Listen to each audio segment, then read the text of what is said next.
Assalamualaikum warahmatullahi wabarakatuh. Perkenalkan, nama saya Salma Nurhaliza. Saya merupakan salah satu mahasiswi di Universitas Juanda dengan NIM H2310370, jurusan Pendidikan Guru Sekolah Dasar, Fakultas Agama Islam dan Pendidikan Guru. Dosen pengampu saya adalah Ibu Dr. Rasmita Dila, MPD. Baik, di sini saya akan menjelaskan kembali terkait perkembangan sosial emosional anak usia dini yang telah dipelajari sebelumnya bersama Ibu Dr. Rasmita Dila, MPD. Perkembangan sosial emosional merupakan proses belajar anak dalam menyesuaikan diri dengan norma, moral, dan tradisi dalam sebuah kelompok.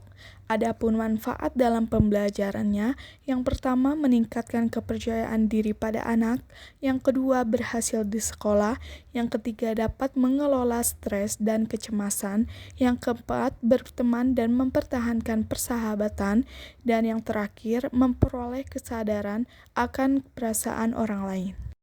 Maka dari itu, saya akan mengkaitkan apa yang telah saya pelajari tentang perkembangan sosial emosional anak usia dini dengan salah satu penelitian yang telah dilakukan oleh Arvina Indah Azmi, Yeni, dan Octavianis tentang hubungan pola asuh orang tua terhadap perkembangan sosial emosional anak yang menggunakan gadget pada anak usia dini. Penelitian ini dilaksanakan di TK Al-Azhar Bukit Tinggi. Pengambilan sampel secara total sampling dengan besaran sampel sebanyak 60 responden. Dari hasil penelitian yang saya dapat, pada tabel pertama menunjukkan bahwa 60 orang responden terdapat lebih dari sebagiannya, yaitu sebanyak 34 orang responden adalah anak dengan jenis kelamin perempuan.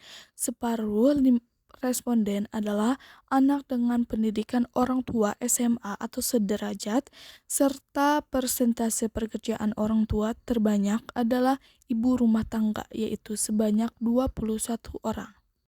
Lalu pada tabel kedua menunjukkan bahwa dari 60 orang responden terdapat sebagian besarnya, yaitu sebanyak 49 orang responden adalah anak usia dini dengan orang tua yang menerapkan pola asuh demokratis. Lalu pada tabel ketiga menunjukkan bahwa dari 60 orang responden terdapat lebih dari sebagiannya, yaitu sebanyak 38 orang responden adalah anak usia dini dengan perkembangan sosial emosional yang baik.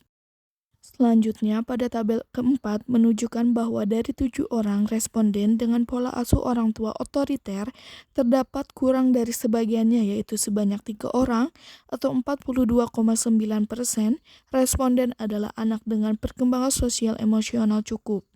Responden dengan pola asuh orang tua permisif adalah sebanyak 4 orang dan setengahnya 50% responden adalah anak dengan perkembangan sosial emosional yang cukup.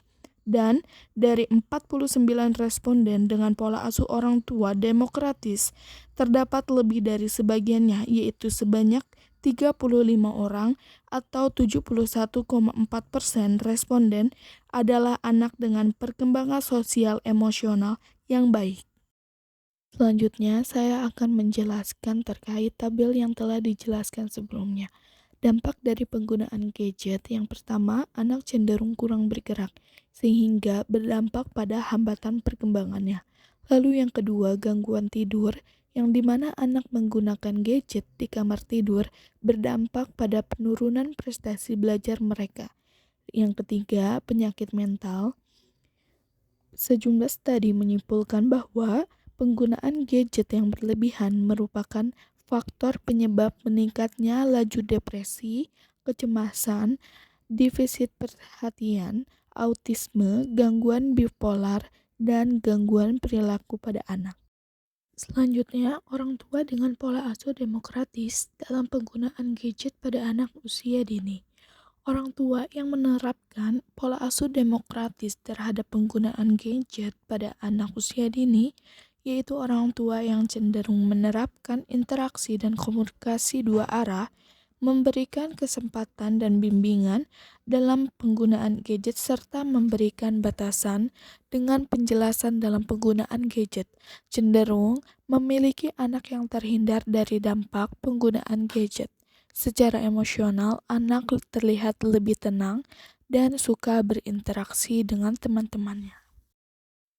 Adapun orang tua dengan pola asuh otoriter dan permisif dalam penggunaan gadget pada anak usia dini berbeda dengan kelompok anak dengan pola asuh orang tua permisif dalam penggunaan gadget, di mana anak cenderung memiliki permasalahan dalam perkembangan sosial, khususnya interaksi di mana anak lebih suka menyendiri jika dibandingkan bermain bersama teman-temannya dan tidak termotivasi untuk membantu orang tua di rumah.